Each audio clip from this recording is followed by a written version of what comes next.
여러분, 인생은 특정한 시간 가운데 또 특정한 장소 가운데서 벌어지는 그 모든 사건들의 합을 우리가 인생이라고, 각 사람의 인생이라고 그렇게 표현할 수 있겠습니다. 우주의 이 시간은 창조주께서 빛이 있으라 하신 그 순간부터 빛도 있고 시간도 있고 물질도 생기게 되었습니다. 무에서부터 유를 창조하셨습니다. 우리는 하나님의 은혜로서 이 광대한 우주의 시간 가운데 한 인생으로 부름받아서 지금까지 여러 시간대와 여러 장소를 거치면서 살아오고 있습니다. 언젠가 우리는 다시 우리의 창조주 앞에 부름받게 될 것입니다. 그때까지 우리를 보내신 그 삶의 자리에서 하나님의 나라의 이야기를, 각자의 이야기를 정성껏 써내려 가야 하는 것입니다. 우리는 그 부르심 앞에 있습니다. 이 성경의 계시는 그 특정한 시간과 장소 속에서 하나님의 사람들을 부르시고 그 하나님의 사람들을 통하여 구원의 계시를 가르쳐 주신 성경 계시입니다. 그 수천 년의 이야기 가운데 특별히 그 중심에 있는 이야기는 예수님의 그 3년간의 공생애의 이야기입니다. 그 이전의 모든 이야기들과 그 이후의 성경의 기록의 시대와 지금까지의 모든 신약 시대, 성령 시대, 교회 시대를 전부 다 중심에서 모으고 있는 핵심적인 이야기가 바로 예수님의 3년간의 공생애의 이야기입니다. 예수님은 시간을 창조하신 창조자이신데 이 시간 속에, 공간 속에, 모든 제한과 한계 속에 직접 들어오셔서 우리 인간과 같은 모습으로 33년여의 삶을 살아내셨습니다. 오늘 우리가 요한복음 11장을 읽었는데요, 이 본문 직전의 문맥을 보면 예수님께서 자신이 하나님의 아들이시다라는 것을 밝혔다가 매우 곤경에 처하십니다.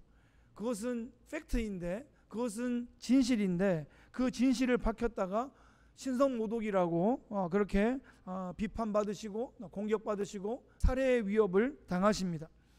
진실을 말해도, 아니 진실을 말해서 생명의 위협을 당하게 된 것입니다.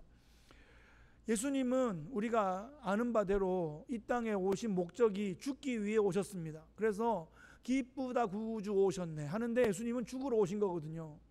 예수님이 공생애를 살아나가시는 거, 길을 걸어가시는 거, 예수님의 걸음걸음이 십자가를 향하여 나가시는 거거든요. 죽으러 가시는 거거든요. 그런데 아직은 예수님이 죽으실 때가 아니라는 거예요. 그래서 그 살해 위협 가운데 예수님은 제자들과 함께 요단강 동편 베레아 지역이라는 곳으로 옮기셔서 위기를 잠시 모면하십니다. 이 요단강 동편, 원래 요단 동편은 이방 땅, 하나님의 백성들은 요단강을 건너 서편 지역이고 동편은 이방 땅이라고 기본적으로는 알려져 있는데, 세례 요한이 그 세례를 베풀 때 요단 서편에서만 아니라 요단 서편 동편에서 같이 이렇게 세례를 베풀었기 때문에 요단강 여리고 바로 건너편 요단 동편은 세례 요한의 그 세례의 모든 사역에 영향력이 좀 있는 그런 지역입니다. 그런데 여전히 그 땅은 요단 동편 땅이긴 하죠.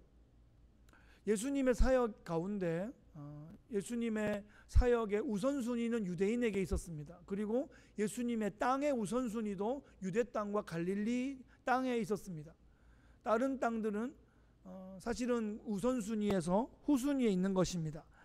하지만 예수님의 사역 가운데 유대인이 아닌 이방인들도 치유해 주셨고 이스라엘 땅이 아닌 이방 땅도 예수님께서 동시에 가셨던 적이 있습니다.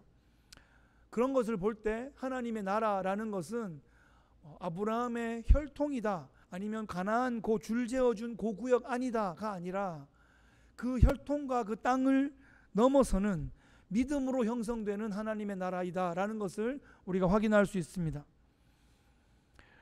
출애굽할 때도 마찬가지였죠. 혈통으로만 아니라 믿음으로 함께한, 유월절에 참여한 사람들은 그 중다한 여러 민족들이 홍해를 함께 건너게 되었습니다.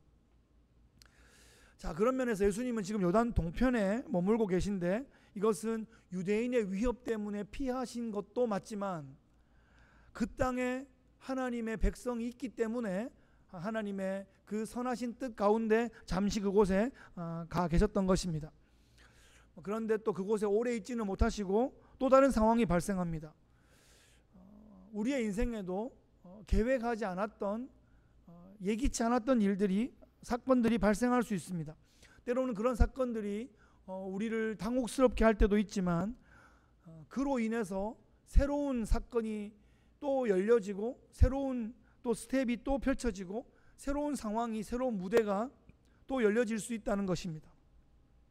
오늘 본문은 갑자기 어떤 병자가 있다라는 이야기로 시작하고 있습니다.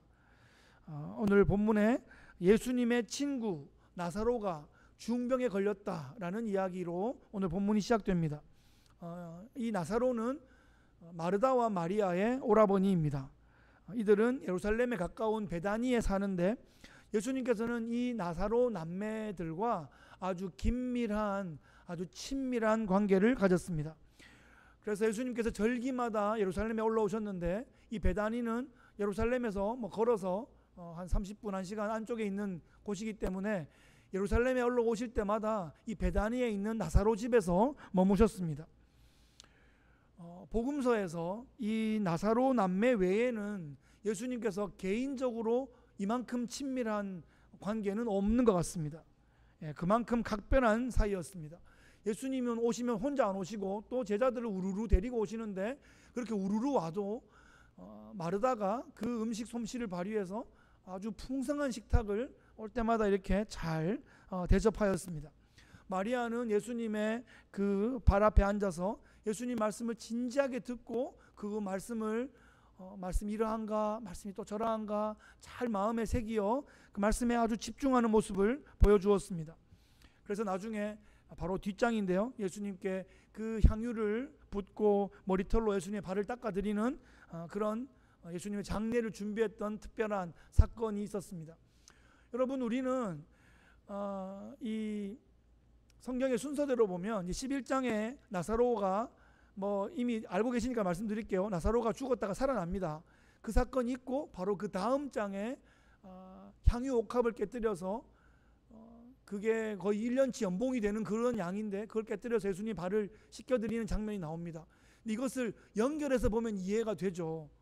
그런 놀라운 일이 있었기 때문에 그렇게 했다는 게 이해가 되지 않습니까? 그래서 마리아가 괜히 그렇게 한 것이 아니라 정말 자기 인생 가운데 놀라운 일을 보았고 예수님이 하시는 위대한 일을 보았고 예수님이 마리아 앞에 진심으로 얘기하고 있는 그것을 제자들도 잘 못 알아들었는데 마리아는 그것을 이해했단 말이에요. 그래서 장례를 준비하는 그 소중한 장면이 또 기록이 되어 있습니다. 나사로는 또 예수님이 또 나사로의 집에 오실 때마다 이 잔치집의 호스트로서 예수님 옆에서 얼마나 친밀한 우정을 나누었겠습니까? 그런 관계인데 그런 남매인데 그 나사로가 지금 치명적인 병에 걸려 있는 것입니다.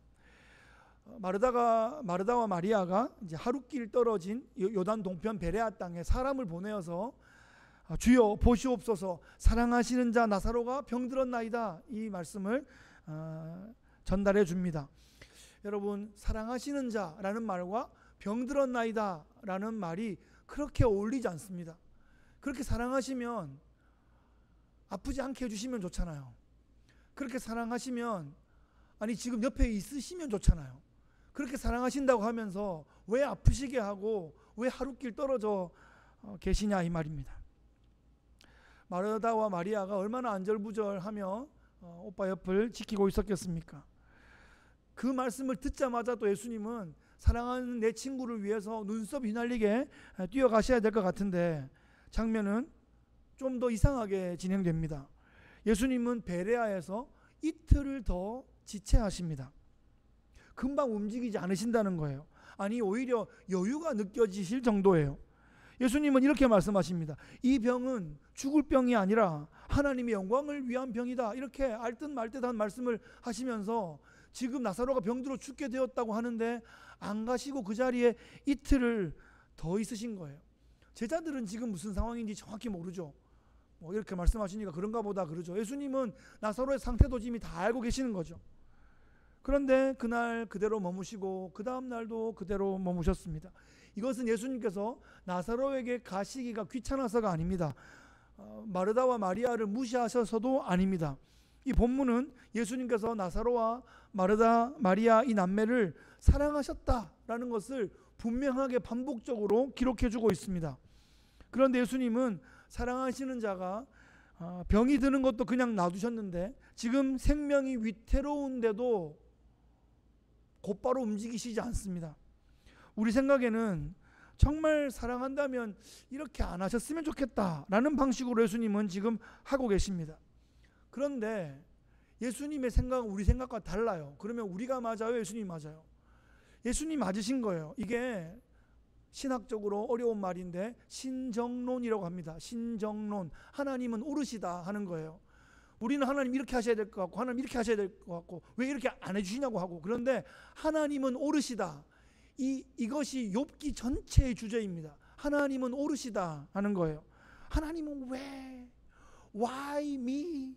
막 이렇게 하시는데 그것은 하나님의 그 선하신 계획 가운데 그 주권 가운데 그냥 하나님은 선하시고 오르신 거예요.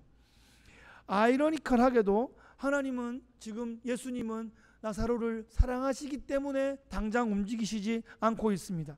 사랑하시기 때문에 이틀을 더 지체하고 계십니다. 이 부분이 우리로서는 이해가 잘 되지 않습니다. 사랑하시는데 왜 빨리 안 가시고 지체하시냐 이 말입니다.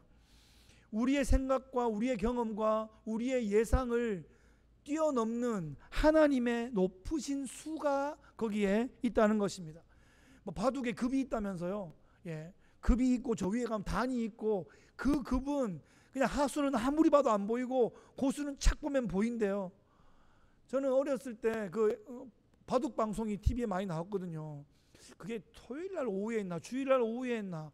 그날 옛날에는 TV가 몇 개 안 나오니까 그냥 앉아서 MBC, KBS 1, 2, 세계 SBS 없던 시절에 그래 틀면 그 뭐 무슨 7단 무슨 8단 뭐 이런 분들이 바둑을 이렇게 두는 걸 보여줘요. 어릴 때 그게 신기해가지고 뭔가 봤더니 어떤 뭐 8단하고 9단하고 바둑을 한 판 했어요. 이게 3시간, 4시간, 5시간 그래서 바둑을 한 판 했어요. 그리고 그게 끝난 다음에 한 5단, 6단쯤 되는 분이 바둑을 해설하는데 그 바둑판 전체를 다 외우고 있는 거예요. 누가 무슨 수를 놨고 그 다음에 누가 무슨 수를 놨고 이걸 둘이서 그 몇 시간 했는 거를 다 복기한다고 하죠. 그걸 복기를 다 하는 거예요. 한번 봐도 한두 수도 못 외울 것 같은데 그 수백 수를 그걸 다 외우고 앉았더라고요. 아니 그게 외워서 외워지는 게 아니라 그 흐름 속에 같이 있기 때문에 그거를 다 이렇게 그대로 다 기억하고 암기가 되더라는 거죠. 그 하급은 한만 봐도 안 보이는 그 고수의 그 향기가 있습니다. 사실 이 시간을 나눠보면 나사로가 위독하다고 사람을 보냈던 그때 이 사람 보내자마자 나사로는 숨을 이미 거두었습니다. 그런데 예수님은 이 나사로가 다시 살아날 것이고 그 놀라운 사건을 통해서 하나님께서 영광 받으실 것이고 아들도 영광 받으실 것이다. 그리고 많은 사람들이 이를 통해서 예수님을 믿게 될 것이고 부활을 믿게 될 것이다 라는 그런 선언을 하고 있습니다.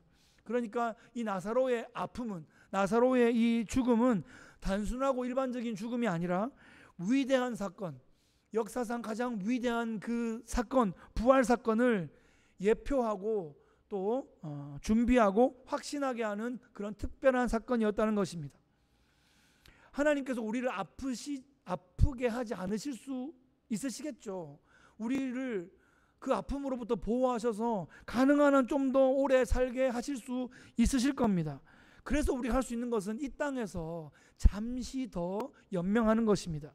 시간의 차이가 좀 있을 뿐 우리는 다 똑같은 길을 가게 됩니다. 정말 중요한 것은 어디서 어떻게 영원히 살 것인가 하는 것입니다. 나는 과연 구원받을 것인가? 나는 과연 부활할 것인가? 나는 과연 새하늘과 새 땅의 주인공이 될 것인가? 이것이 정말 중요합니다. 영원의 시간에 비해서 우리의 일생은 점과 티끌과 같은 그런 작은 것이기 때문이죠. 예수님이 지금 계신 요단 동편 베레아에서 나사로가 있는 그 베다니까지 하루길이죠. 그러니까 하루 가고 이틀 머무시고 또 하루 돌아왔기 때문에 나사로가 죽은 지 4일 만에 예수님이 도착하신 겁니다. 왜 4일째 왔을까요? 유대인들의 풍습에 보면 뭐 옛날 우리나라 어른들도 그런 생각이 있었는지 모르겠지만 유대인들은 사람이 죽으면 3일 동안은 영혼이 사람 주변을 이렇게 맴돌고 있대요. 4일 되어야 음부에 들어간다 이렇게 믿고 있었기 때문에 3일까지는 어떻게 하다가 살아났네 이렇게 영혼이 잠깐 나갔다가 쏙 들어갔네 이렇게 말할 수 있을지도 모르기 때문에 그 모든 가능성을 다 일축하시기 위해서 하루까지 더 머무셔서 4일째 오신 겁니다. 인간적인 모든 소망을 다 제거하시고 예수님께서 영계까지도 통치하신다는 것을 보여주시기 위해서 바로 그때까지 지체하시고 그때서야 일하시기 시작하신 겁니다. 그 인명구조 매뉴얼에 봐도 사람이 살려고 버둥거릴 때는 다가가지 말라고 합니다. 물도 좀 먹고 힘이 좀 빠졌을 때 뒤로 돌아가서 물 위에 눕힌 자세로 횡형으로 이렇게 데리고 오라고 그렇게 가르쳐 줍니다. 예수님은 나사로를 살리실 거예요. 살리실 텐데 자기 힘도 빠지고 또 주변에 가족들과 친구들의 모든 기대가 완전히 사라졌을 때 그때 일하십니다. 그때가 바로 하나님의 시간인 것입니다. 자, 이제 예수님께서 제자들에게 이제 다시 유대로 돌아가자 이렇게 말씀하십니다. 제자들이 의아하고 놀랐습니다. 왜 놀랐을까요? 아니 왜 아프다고 그럴 때 바로 안 가시고 이틀이나 더 있다 가십니까? 라고 놀란 것이 아니라 왜 우리 선생님 죽이려고 하는 그 베다니 땅으로 다시 가려고 하십니까? 좀 더 계셔야 되는 거 아닙니까? 라고 제자들은 이야기하는 거예요. 죽이라는 사람이 즐비한 유대 땅으로 왜 바로 가려고 하시냐? 예수님은 친구 나사로가 잠들었다 이렇게 말씀하세요. 나사로는 이제 제자들도 잘 아는 사람이죠. 그래서 병이 났다고 하더니 이제 잘 나와서 잘 자고 있나 보다. 제자들은 그 수준에서 생각하고 있습니다. 그래서 예수님께서 다시 확인해 주세요. 아니다. 나사로가 죽었느니라 이렇게 말씀하십니다. 예수님은 나사로가 죽은 것이 오히려 잘 되었고 이 나사로가 다시 살아나는 과정을 통해서 제자들이 견고한 믿음을 갖게 될 것이다 라고 기대하고 계십니다. 예수님이 지금 유대 땅으로 돌아가시는 것은 위험한 일임에 틀림없습니다. 그런데 예수님은 죽음을 두려워하지 않으십니다. 예수님은 죽으실 것인데 때가 되어야 죽으실 것이고 아직은 그 때가 아니기 때문입니다. 사명자는 바로 이런 하나님의 때를 가슴에 품고 알게 되죠. 이런 말씀을 하십니다. 9절에 낮이 12시간이 아니냐 이렇게 말씀하세요. 6 to 6인가요? 낮이 12시간이 아니냐. 하나님께서 예수님을 보내실 때 이 땅 가운데서 사역하실 그 모든 공간과 시간과 상황을 다 마련해 주신다. 보장해 주신다는 것입니다. 그러니까 아직까지 예수님 할 일이 좀 남았다 이 말이에요. 아직까지 갈 때가 아니다. 낮이 12시간이 아니냐. 아직 1시간 남았다. 이런 말씀을 하신 겁니다. 우리에게도 하나님의 나라를 위해서 일할 수 있는 시간과 기회를 주십니다. 그 기회는 매일매일 오는데 또 매일매일 지나갑니다. 속절없이 흘러가는 그 시간 속에서 주님 앞에 서서 우리가 결산할 때가 있는 청지기다라는 사실을 우리가 분명히 자각하는 그런 선한 청지기가 되어야 할 것입니다. 일할 수 없는 밤이 속히 오리라. 우리 그 찬양 아시죠? 일할 수 없는 밤이 속히 오리라. 여러분 예수님의 지금 상황, 예수님보다 예수님 제자들의 마음을 한번 느껴보십시오. 가면 죽을 곳으로 다시 가자 하는 것이 그렇게 쉬운 결정이 아닙니다. 자신을 환영하는 곳을 떠나서 적대하는 곳, 아니 죽이려 하는 곳에 간다는 걸 누가 좋아하겠습니까? 하지만 그것이 하나님의 분명한 부르심이라면 이야기가 좀 달라집니다. 내 생각으로는 이해가 되지 않아도 하나님의 뜻이기 때문에 순종해 보는 것입니다. 나는 하수기 때문에 그 수가 안 보이는데 하나님은 고수이시기 때문에 하나님은 그 수가 보이시기 때문에 이틀을 더 지체하게 하신 분도 하나님이시고 적대하는 곳으로 가게 하시는 분도 하나님이십니다. 그 뜻에 순종하여 예수님 움직이고 계시고 제자들은 자기 생각에는 뭔가 껄끄럽고 뭔가 위험해 보이는데 예수님이 가시니까 따라가고 있는 거죠. 아직 제자들은 하수인 것이고 제자들은 예수님을 보고 그들의 믿음이 계속 키워져 가고 있는 것입니다. 이 상황이 정말 장난이 아니다라는 것을 알게 되는 것이 오늘 본문 바로 뒤에 있는 예수님의 제자 도마의 대사를 통해서 알 수 있습니다. 본문 16절에 도마가 등장합니다. 우리는 도마를 의심 많은 제자라고 그렇게 불렀습니다. 별명 의심 많은 제자 도마. 성경 퀴즈할 때 의심 많은 제자 하면 도마 이렇게 의심 많은 제자 도마. 저는 그 문제를 좀 피하고 싶습니다. 왜 도마를 의심 많은 제자라고 그렇게 불러야 되는지. 저도 찬양 많이 불렀었어요. 의심 많은 도마처럼 물었네 내가 주를 처음 만난 날. 그런데 여러분, 공부 잘하는 사람은 질문하는 사람이에요. 도마는 질문을 했던 거지 도마가 의심이 많거나 도마가 믿음이 없었던 게 아니란 말입니다. 사실 도마는 뜨거운 그런 열정이 있고 행동력이 있고 또 자신감이 있는 그런 사람이었어요. 이 상황 가운데 유대로 다시 돌아간다는 것은 죽음을 각오하는 일이다 하는 것을 도마는 깨달았어요. 그래서 결의에 찬 표정으로 동료 제자들에게 말합니다. 우리도 주와 함께 죽으러 가자. 여러분, 지금 이 도마가 약간 장난기 있는 그런 표정으로 농담 삼아 이 말을 하고 있는 것이 아닌 것 같습니다. 도마는 지금 진지해요. 지금 돌아가면 죽을 수도 있다는 것을 마음에 품고 있는데 주님께서 가시니까 우리도 주와 함께 죽으러 가자 이렇게 말하고 있어요. 아주 지혜로운 상황은 아니지만 믿음이 없는 사람도 아니고 오히려 용기가 있고 믿음이 있는 사람이다라고 보여집니다. 이 시대에 그리스도인으로 산다는 것, 이 시대에 교회를 섬긴다는 것, 이 시대에 예수님의 제자가 된다는 것, 이것은 결사항전의 각오가 있어야 하는 것입니다. 세상을 보니까 일주일 뉴스 보셨는데 장난 아니죠? 장난이 아닙니다. 미국도 한국도 유럽도 중국도 뉴스 잘 안 나오지만 북한도 아주 장난이 아닐 거예요. 이 장난이 아닌 일, 예상하지 못했던 일, 그런 일들이 벌어져요. 정말 너 제일 가보고 싶은 나라가 어디야? 라고 말하면 빠지지 않을 나라, 프랑스, 파리, 너무 가고 싶지 않아요? 거기가 지금 난리가 난 거 아니에요? 제가 유럽 여행을 딱 한 번 갔습니다. 친구랑 배낭여행을 딱 한 번 갔는데 제일 기억에 남는 도시가 파리예요. 파리 참 아름다웠고 스페인을 가려는 원래 계획이 있었는데 그걸 취소하고 파리에 그냥 이틀을 더 머물렀을 만큼 그냥 그 도시가 참 예뻤는데 하여튼 이상한 일이 벌어지죠. 하여튼 그것을 보고 하여튼 우리는 좀 영적인 생각을 해야 돼요. 영적으로 우리가 바르게 하려고 할 때 많은 도전들, 많은 위기들이 이 시대에 생길 수 있겠구나 하는 것입니다. 오늘 본문은 여기까지 일단 살펴볼게요. 요한복음 11장은 본문이 길어서 이것을 3번 나누어서 살펴보려고 합니다. 오늘 본문의 내용을 근거로 2가지 교훈을 확인해 보겠습니다. 첫째로는 성도도 깊은 고난을 겪을 때가 있다는 것입니다. 성도는 고난이 없어야 하는가? 만일 성도가 고난이 없어야 한다라고 한다면 고난이 있는 사람은 성도가 아니고 고난이 없는 사람만 성도인가요? 그럼 고난이 없는 사람은 다 성도라고 부를 수 있나요? 고난이 있으면 성도가 아닌가요? 그렇지 않다는 것입니다. 오히려 세상을 보면 성도가 아닌 사람들이 고난이 더 없는 것처럼 보이기도 하고 때로 성도들이 더 고난 가운데 있는 것 같기도 합니다. 여러분 인생을 한번 돌아보십시오. 고난이 없었습니까? 그럼 여러분이 고난 당했을 그때는 성도가 아니었습니까? 성도였을 때도 고난 당하신 적이 있으시죠? 그러면 그 고난으로 인하여 여러분들이 망하게 되었습니까?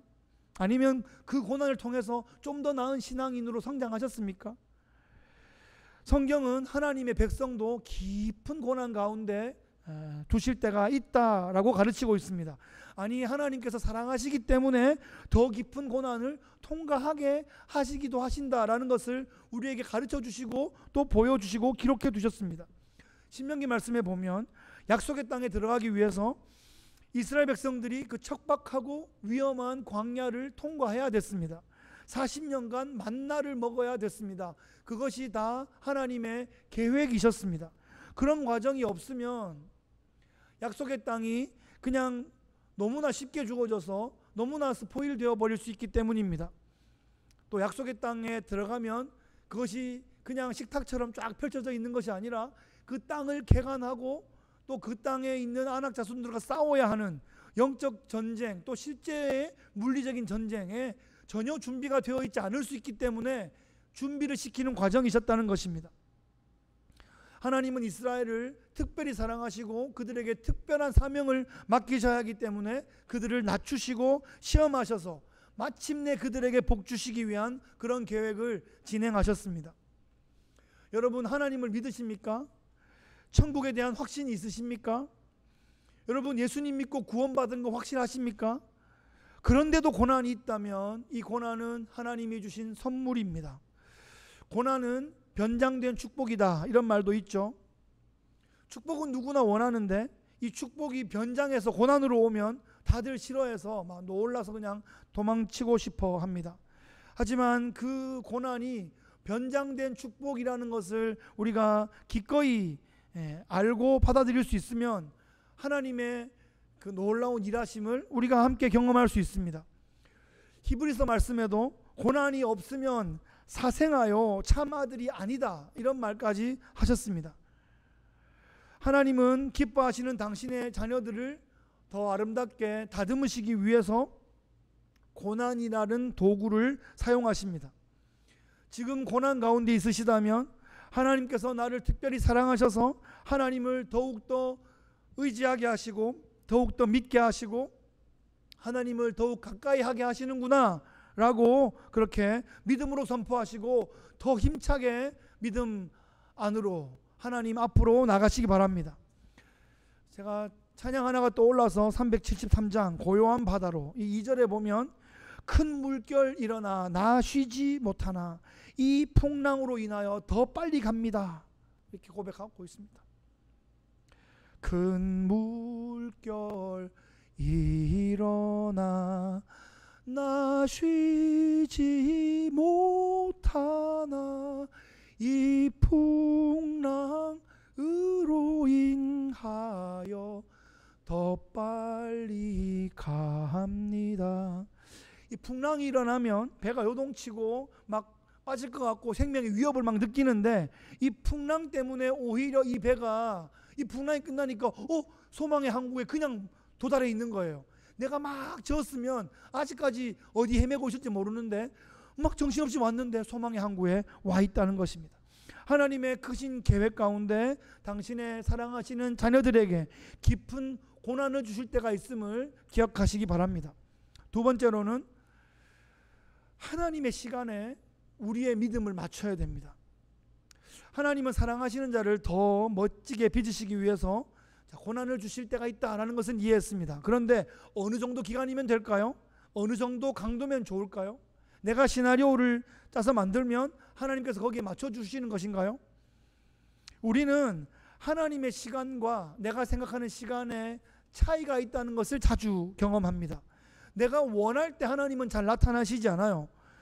하나님은 하나님의 자녀가 막 부를 때는 막 응답하셔야 되는 거 아닙니까? 하나님 왜 가끔씩 이렇게 답답하게 하십니까?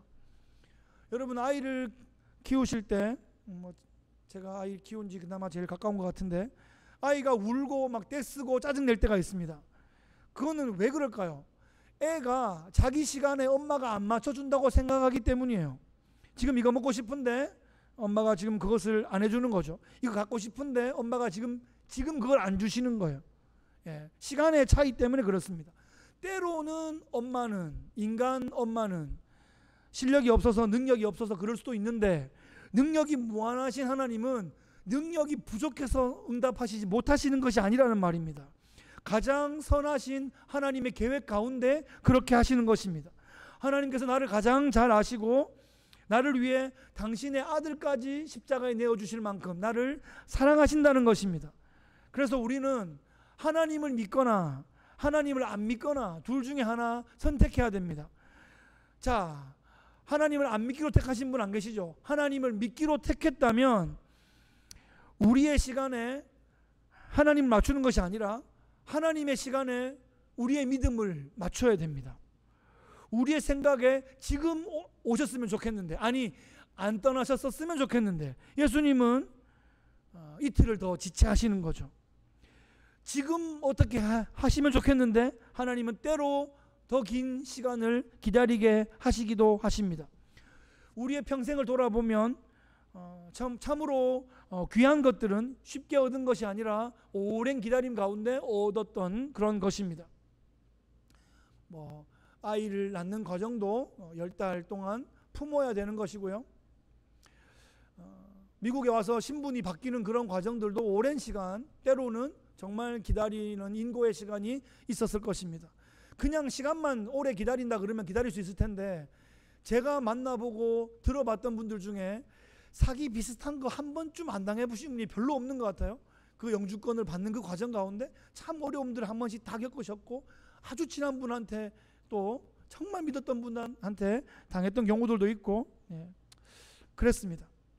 이 시간이라는 게 또 지금에 와서 다 하나님 은혜로 우리가 받을 수 있는데, 우리가 밥을 먹을 때도 생쌀을 씻어서 바로 먹을 수 있는 게 아니라 30분은 기다려야 되고요. 특별히 커피 믹스를 태울 때 말이죠, 물을 팔팔 끓는 물에 넣어야 됩니다. 저는 이것을 꼭 고수합니다. 이것을 뜨뜨미지근한 물에 넣으면 이게 커피 믹스에 온전한 효과가 안 나오고 그 안에 들어있는 그 모든 것들이 맛이 따로따로 느껴진다고 할까요? 그래서 좀 힘이 들어요. 라면도 마찬가지죠. 팔팔 끓을 때까지 좀 더 기다려야 돼요. 끓으려고 그러는데 집어넣으면 이게 그냥 퍼져버려가지고 본연의 맛이 나지 않습니다. 요 정도는 우리가 조금 아는 건데, 우리의 경험의 차원을 넘어서는 부분에 있어서는 자꾸 좀 급하려고 하는 거예요. 하나님은 아직 김이 좀 더 들어야 돼. 아직 조금 더 끓어야 돼. 하나님의 시간이 있으신 겁니다. 하나님은 시간의 창조자이시고 시간의 마스터세요. 자, 내 시간에 하나님을 맞추라 그러면 여러분 불안하지 않으세요? 전 그게 더 불안할 것 같아요. 내가 앞으로 시간 계획 다 짤 거니까 하나님 거기 한번 맞춰보세요. 이게 얼마나 더 불안하겠습니까? 그게 불안하기 때문에 하나님의 그 시간에 제 믿음의 시계를 맞추겠습니다 라고 하는 것이 우리의 신앙생활에, 우리의 인생에 훨씬 더 맞는 것 같습니다. 시간은 두 가지가 있죠. 크로노스의 시간과 카이로스의 시간이 있습니다. 많이 들어보셨죠? 크로노스의 시간, 시계 시간, 달력 시간입니다. 우리는 이 시간에 맞추려고 하는데, 하나님은 카이로스의 시간, 사건 시간, 하나님의 나라에 그 위대한 사건들이 일어나는 그 시간들에 우리의 믿음을 맞추며 우리가 살아가야 됩니다.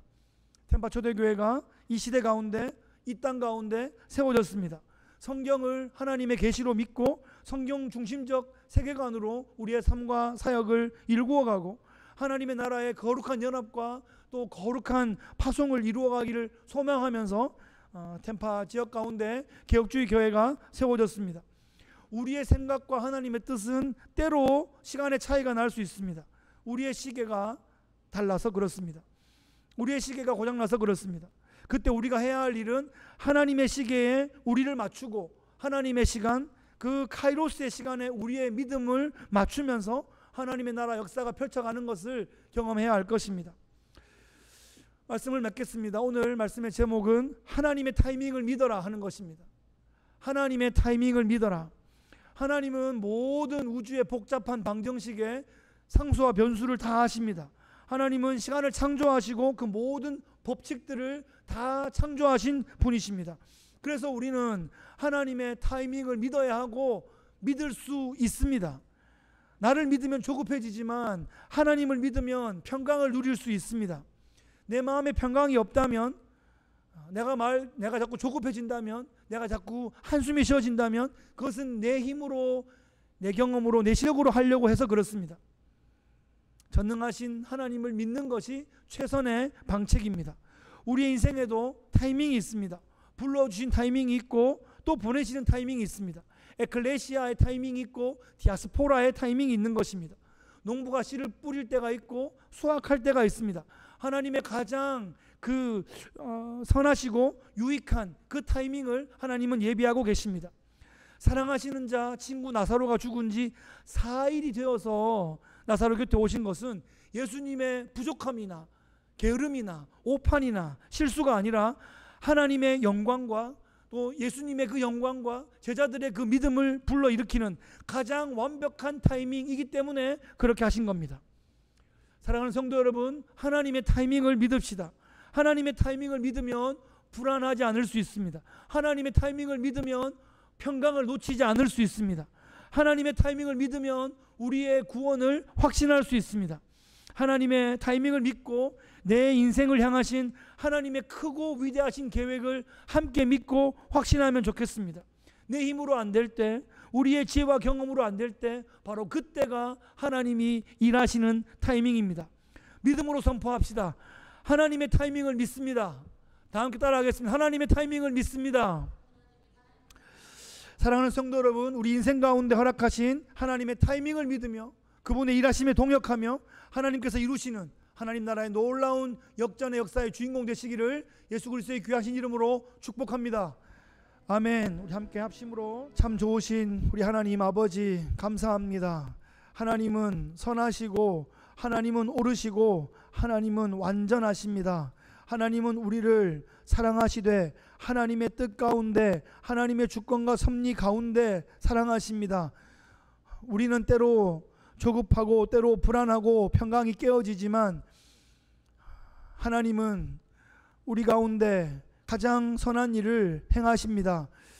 하나님, 나사로를 그렇게 사랑하셨고 또 나사로를 그렇게 또 회복시키셔서 또 그를 통하여 놀라운 일을 계획하신 하나님, 우리 가운데 하나님의 선하신 일하심을 믿으며 하나님의 카이로스의 시간을 믿으며 나가는 귀한 주의 백성들 가운데 하늘의 그 놀라운 지혜를 발견하고 하나님의 놀라운 은혜와 모든 치유와 회복과 모든 은혜와 능력을 경험하는 귀한 성도들 되게 하여 주옵소서. 감사와 영광을 주께 올려드리며 예수 그리스도의 귀하신 이름으로 기도하옵나이다. 아멘. And he walks with me, and he talks with me, and he tells me I am his own, and the joy we share as we tarry there,